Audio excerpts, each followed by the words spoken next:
Here's a little guide about building an interface on Licode. I'll explain the brief logic and then I'll give you some tips to make your interface as efficient as possible. So first, the logic behind the interface builder. Each element on the page is within a column, and each column is within a container. So the first thing you need to do to build your interface is to add a first container. Containers can have 1 to 6 columns. So let's start, for example, with 3. Within a column, you can see the plus button here. And in that plus button, you can add an element.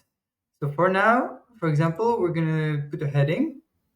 And then under the heading, we'll put a bit of text. On this side here, we can put alert, saying something.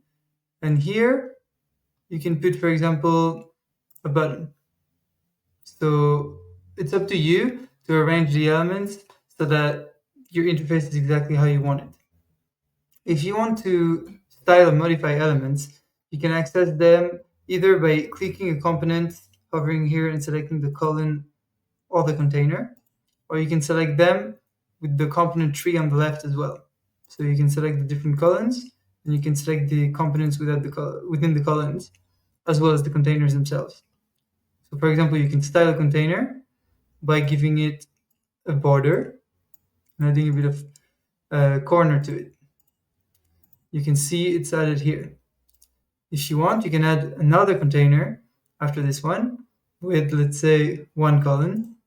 And for this one, you can add a long input that will take the whole width.